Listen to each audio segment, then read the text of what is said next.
Now at 5 a.m. on WKYT this morning, a Lexington family is without a home after it went up in flames overnight. Now firefighters are trying to figure out how the fire started. A controversial school board chairman under investigation now faces additional allegations. We'll show you video of him allegedly cheating on his GED tests. And a judge will hear a lawsuit filed by Kentucky's Attorney General against the governor today. We'll have the details on that and much more coming up on WKYT this morning.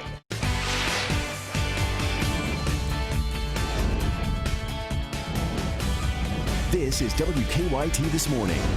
Happy Thursday morning to you. I'm Michelle Chamberlain. I'm Bill Bryant. Good to have you with us. April 21st. We're a month into spring now, you know, and it has really been pretty glorious when you think about it. It's been a beautiful week. Right? You know, we're expecting a little bit of showers today, but you really can't complain. Yeah, and that's going to be a sort of here and there. Let's check in with Micah for a heads up on that ahead of the news. Yeah, typically when you start to get the 70s and 80s in the forecast this time of year, you know something's on the way. Typically you get some thunderstorms. I mean, you got to remember we're going off into your severe weather season. But the good news is we're not seeing that today. A few showers, couple of rumbles of thunder here and there. It's at 40%, so obviously not everybody will see that. 60s and 70s out and about, and we finish off in the mid to upper 70s later on this afternoon. Obviously, the focus of the forecast is finally the rain. The rain chances will be on the rise. I'm going to talk about that today and tomorrow, and also your weekend coming up in a few minutes. All right, we'll see you then. Thank you. And new this morning, several people were left without a place to stay overnight after a fire destroyed much of their home. Lexington firefighters say it happened just before midnight at a home on Price Road. That's near the Lexington Cemetery. WKYT's Caitlin Sentner joins us live from the scene with the latest from firefighters. Good morning, Michelle. Red Cross is helping a family of 5 displaced after a late night fire.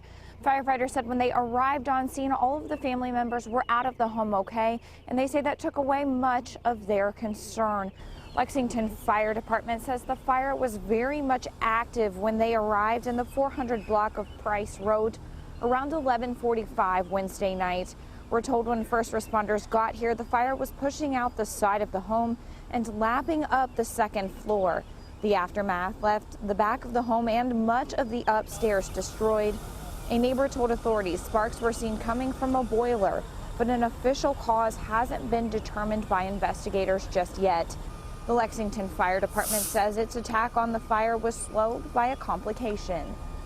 We did have a little bit of problem. The way the electric comes into the house, it kind of slowed down our fire attack. Where it connected, we had to wait for KU to disconnect it from the pole. But we got the fire knocked down. We're waiting for the investigator to take a look at it as soon as we get done monitoring. 4 of the 5 family members were home at the time of the fire. Luckily, they are all okay. Unfortunately, we're told a family dog is still missing. Live in Lexington, Caitlin Sentner, WKYT. Caitlin, thank you. Police say a Nicholas County man has suffered serious injuries after being shot several times at his home. It happened last night at a home on Gravel Road near Route 36 in Moorfield. Police have not released many details. They do say it appears the incident may have been a drive-by shooting. Officers searched the area for a suspected shooter. They say that person is still on the loose this morning, and we're told that nobody else was injured in the shooting. 2 people are facing charges this morning for breaking into a Nicholasville home. The Jessamine County Sheriff's Office says the victim was home when Justin Burcham forced his way through the back door. The sheriff says Burcham was not expecting anyone to be there and ended up leaving without taking anything. He is charged with burglary, while Patricia Cash is charged with criminal facilitation of burglary. The sheriff says she was outside waiting for Burcham in a car. We're learning more about a controversy surrounding a southeastern Kentucky school board chairman. Dexter Smith is the head of Knox County School Board. He's been under investigation by state police for perjury after allegations surfaced that he did not have a valid high school diploma. Now police say the validity of his GED is also being questioned after evidence shows Smith allegedly cheated on the exam. We can now confirm that Mr. Smith did not take the GED exam himself. We have learned that an individual took that exam for him. Police say Smith took the exam in Jackson County, and the woman who allegedly took the test for him was a longtime employee for the Jackson County School Board. At this time, we're told Smith doesn't face any charges. Police say they plan to present the case to a Knox County grand jury. Rolling up on 5:05 on WKYT this morning. The next time you call 911 in Frankfort for a medical emergency, you may not get to the hospital as fast as you think. Here's why. Frankfort Fire and EMS is changing its policy for treating patients who are in cardiac arrest. They plan to stay longer at the scene where they will administer CPR. Franklin Fire and EMS says that it knows there will be concerns. They're training officers at each station how to explain effectively to family members what's going on. They say the new protocol will help them save more lives. Happening today, a lawsuit filed by Kentucky's Attorney General against the governor will be going before a judge. Earlier this month, Attorney General Andy Beshear sued Governor Matt Bevin over an executive order prompting immediate cuts to the funding of Kentucky's colleges and universities. Just yesterday, the governor amended those cuts from 4.5% down to 2%. Today's hearing is set for 10 o'clock this morning in Franklin Circuit Court. Governor Bevin has asked the judge to drop the lawsuit. Doctors have given her just weeks to live, but a Jessamine County teen isn't giving up without a fight. 16-year-old Michaela Coral is battling an aggressive form of brain cancer. She was first diagnosed as a child, but has lived far beyond what doctors ever predicted. Now, while she's beaten the odds before, doctors say now there's not much more they can do. 8.5 years ago, they gave us a month to a year to live. And we've overcome those odds. Now they're going to try us again. So we're going to fight again. The Corrals plan to make the most of the time Michaela has left. She will be attending prom on Saturday before the family heads to the beach next week. They've set up a GoFundMe page to help with medical and funeral expenses. We have a link to that page on our website, WKYT.com. Some precious time together, certainly. Time this morning is coming up on 5:07. WKYT this morning is just getting started early here on your Thursday. A Toronto Zoo visitor is making headlines after she jumped into a tiger exhibit. You won't believe why. That story ahead on WKYT this morning. And we are looking at some rain for today, some spotty showers, maybe a rumble of thunder here and there. That takes us into tomorrow as well. I'm going to go over that forecast coming up next. Now, your zone-by-zone forecast with meteorologist Micah Harris. We're looking out in Nevada and seeing a lot of those clouds just stream overhead, and that's out ahead of our system that's bringing in the rain later on today. We're getting a couple of sprinkles here and there. As you work your way back west of I-75, those sprinkles aren't going to cause any issues. It's just a heads up toward Frankfort, Lawrenceburg, and then work your way down into, say, Washington County and also Mercer County. All that's heading north and northeast, Owen County, and then back toward Grant County. Those are areas that could see those few sprinkles here and there. But the rain's still well back west. Remember, when you're stepping out the door this morning, it's going to be mainly dry conditions. 60s, 70s out and about. We're at 70 degrees in Richmond and also Ashland back toward Boyd County. And we're at 60 degrees now in the Ludden and Corbin area. It's a good feel as you step out the door. And it looks like a very rainy day, doesn't it, with the icons around. But remember, when you see the sunshine behind these clouds and this rain, that's when you know that you will have a shot at staying dry for some locations today. Now, there's not one location that I could say has a better shot to stay dry. Everybody will be looking at the cloud cover, which will give us that opportunity to get a couple of showers, a couple of rumbles of thunder here and there. It's 40%. Not 60, not 70, not 80, 40%. So some will stay dry today. And if you do, 75 degrees, mostly cloudy with a nice little breeze, it will feel amazing later on this afternoon. I guarantee it. You'll absolutely love it. Then we head throughout your day tomorrow, okay? So we start off with some showers. Maybe even a few rumbles of thunder as we slide through the day. Look at this moisture, this wraparound moisture that's going to be sliding through. There's 1 p.m. tomorrow, and you still have those showers, and they continue to filter on in. Obviously, it's not widespread. Obviously, not everybody will see rain. So it's just back-to-back days of some spotty hit-and-miss showers with a few rumbles of thunder. There's 6 p.m. Once you head off into the evening and night, it fades away. Meaning, look for Saturday and Sunday to have a really, really nice day in store. You're 52 degrees there by 8 a.m. Saturday morning. Any 5Ks going on, it's perfect weather for it. And by the afternoon, we're actually in the upper 60s, lower 70s. Pretty good feel there in the forecast. Check out these pictures I was sent yesterday on Twitter. Remember, jump on Twitter. If you have your phone in your hand, get on Twitter right now, Micah Harris WX. You can follow me, sending your pictures. These are awesome. I love showing these off. Somerset, Kentucky. Scott Feltner sent this one in. How neat is that shot? And this is another really, really neat shot. This is a great vantage point, Klingman's Dome. And there's Phil Page. Phil Page always sends in awesome shots. So Scott, Phil, we appreciate it very much. 7-day forecast today and tomorrow. Remember, it's hit and miss. And then Saturday and Sunday, guys, all looks well on Saturday and Sunday. 73 on Saturday, 80 degrees on Sunday. If you remember, if you date back to last weekend was great. Saturday it was in 70s, and Sunday was right around 80 degrees. We'll do it over again this weekend. Those pictures are beautiful. Awesome Professional pictures. photographers out there. Oh my goodness. Last one there from the Smokies. It looked really good. Yeah, gorgeous. a little Smoky Mountain rain down there today, I guess, right? Okay, 5:13 is our time this morning. Video of a woman risking her life at the Toronto Zoo has viral viewers baffled. The video surfaced over the weekend after gusty winds blew the woman's hat into the zoo's tiger exhibit, of all things. Instead of letting it go, the woman shocked zoo visitors after she decided to hop the fence and retrieve it herself. As you can see, the cats get visibly excited when the lady hops over. She successfully made it out of the tiger exhibit without being injured, but the woman is now under investigation by local authorities for her not-so-smart decision. Over a hat. I was going to say that could have ended badly. I thought you were going to say over a phone. Yeah. I could see someone doing it over their iPhone, Right. but not so much a hat. You know, just tell somebody what happened. Maybe they'll go get it for you, right? Goodness. Yeah.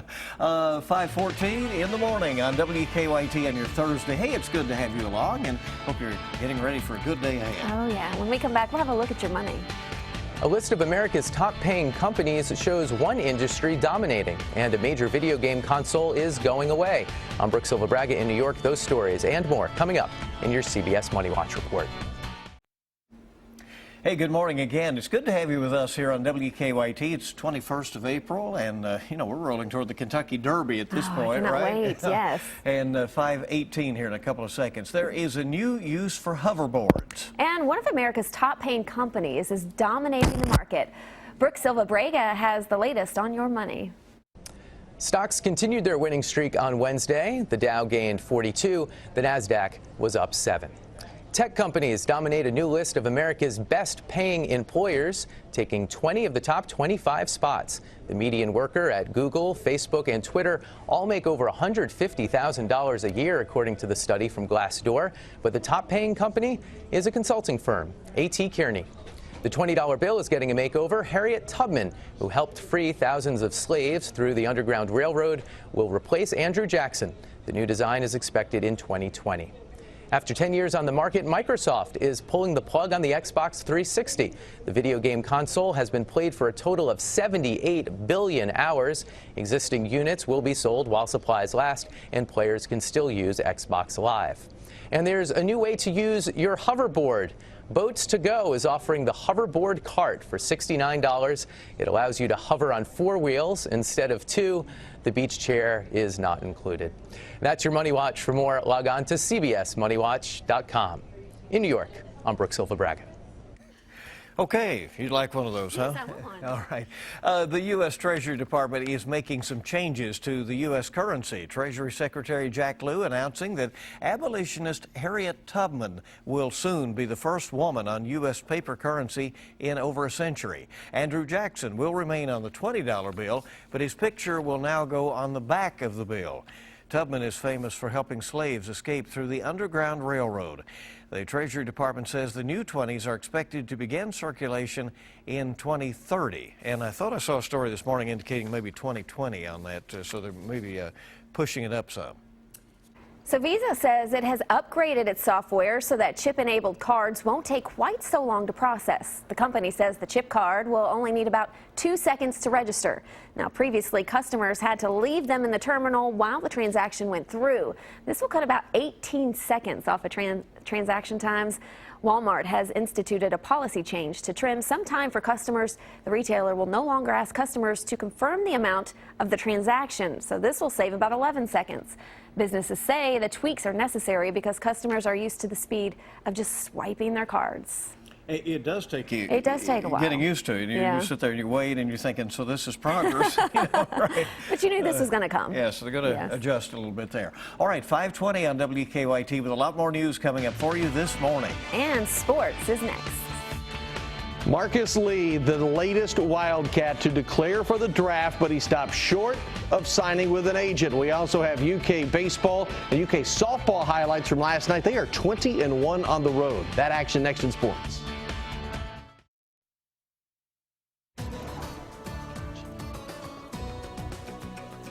Looking outside early this morning, holding on to a couple of sprinkles here and there. It's north of Lexington. That's heading northbound. About to make its way across 75, but it's sprinkles. It's really not all that much. So we're staying pretty nice and dry this morning. All the rain's back toward the west, heading our direction. 40% chance of rain today. We're looking at the 60s and 70s early this morning. It's an awesome feel as you step out the door this morning. The rain comes later on. We'll talk about that coming up. First, let's check out sports, see what's going on.